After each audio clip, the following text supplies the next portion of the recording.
क्या twin tower नहीं गिराना चाहती थी मोदी सरकार? कोर्ट का फैसला नहीं टाल सकी। भूकंप रोधी बना था टावर, फिर गिरने का सवाल ही नहीं था, फिर क्यों गिराया गया है? ये कोई करोड़ 2 करोड़ का नुकसान नहीं है, 4000 करोड़ जनता का धुआं कैसे बना? जिस वक्त भारत में ट्विन टावर गिरा, उस वक्त पाकिस्तान समेत दुनिया भर में ये तस्वीरें देखी जा रही थी। जिस देश में हर परिवार को छत देने का सबसे बड़ा सपना हो, उस देश में 950 फ्लैट क्यों तोड़ दिए गए? सुप्रीम कोर्ट के आदेश पर सरकार कोई भी याचिका क्यों नहीं लगा पाई? हम आपको बताने जा रहे हैं ऐसा गणित जो आपकी आंखें खोल देगा। दावा किया जा रहा है कि ट्विन टावर को बनाने में 300 करोड़ का खर्च आया था, उसे तोड़ने में लगभग 20 करोड़ लगे, यानी कुल 320 करोड़। तो ये 320 करोड़ आए कहां से? किसका पैसा था? अगर आपका जवाब है उसका पैसा था जिसने बनवाया था, तो आप गलत हैं। अगर ये नहीं गिराया जाता तो जनता के लगभग 4000 करोड़ कैसे बच सकते थे? हमारे देश में पैसा बचाने के लिए अग्निवीरों का पेंशन तो रोक दिया जाता है, लेकिन करोड़ों धुआं बना दिया जाता है। ट्विन टावर में कुल फ्लैट थे 950। आज के हिसाब से एक फ्लैट की कीमत कम से कम 30 लाख थी। सरकार अगर इसे लेकर बेचती 2 अरब रुपए कमाए जा सकते थे, लेकिन ऐसा नहीं किया। पीएम मोदी जो गरीबों को घर देते हैं, उसकी कीमत 3 लाख आती है, तो ये घर उन्हें क्यों नहीं दिए गए? यानी टावर की लागत लगभग 300 करोड़, पीएम आवास बनता तो यही 3000 करोड़ का हो जाता। जब ये फ्लैट बनते हैं उसके पहले ही आम लोगों को बेच दिए जाते हैं, उसी पैसे से टावर भी बना था। जब ये फ्लैट बना था तब केंद्र में मनमोहन सिंह पीएम थे, यूपी में मुलायम, माया और अखिलेश सीएम थे। देश का गजब सिस्टम है। टावर तो गिराया गया, लेकिन किसी भी अधिकारी पर गाज क्यों नहीं गिरे?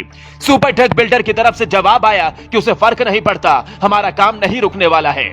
ट्विन टावर का निर्माण नोएडा डेवलपमेंट अथॉरिटी की मंजूरी मिलने के बाद ही किया गया था और इसमें कोई छेड़छाड़ नहीं की गई थी। ट्विन टावर के ध्वस्त होने से उनकी दूसरी रियल एस्टेट परियोजनाओं पर कोई असर नहीं पड़ेगा। समय से खरीदारों को घर दिए जाएंगे। ये कोई पहली तस्वीर नहीं है।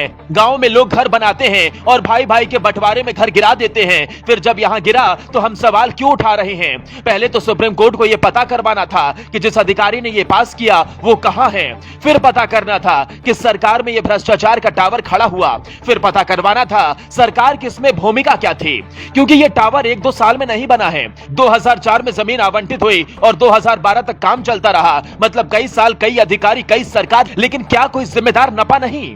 इसलिए कहते हैं ताली बजाने के चक्कर में सवाल पूछना मत भूल जाइए, नहीं तो सिस्टम मिलकर घून जनता को बना देते हैं। अमेरिका या चीन में यह फ्लैट होता तो गिराया नहीं जाता, इसकी उपयोगिता तय की जाती।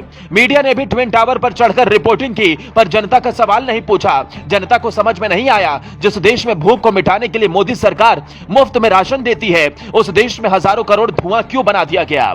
उन फ्लैट्स को सरकार बेच सकती थी, सरकार कई हजार करोड़ कमा सकती थी। जो अधिकारी जिम्मेदार हैं, उन्हें तुरंत कुर्सी से उतारकर जेल भेज सकती है। महज 8 सेकंड में 32 फ्लोर वाला ट्विन टावर तो गिर गया, लेकिन क्या आप ऐसा ही चाहते थे? नोएडा में ऐसे दर्जनों टावर हैं, देश में सैकड़ों हैं जो अवैध बने हैं, तो क्या सबको तोड़ देना चाहिए? गरीब घर बनाता है तो 1000 नियम हमारी सरकार ही बनाती है, फिर अमीरों ने मौज कैसे काटी? सोचिए, आप अगर 1 फ्लोर ज्यादा बना दें तो आपके घर पर 10 बार अधिकारी आते ही होंगे। हम आपको हमेशा सकारात्मक खबरें दिखाते हैं, फिर ट्विन टावर गिराना क्या नकारात्मक कदम है? अभाव में अग्निवीरों का पेंशन काटा गया, फिर करोड़ों की बिल्डिंग को धुआं क्यों बनाया गया?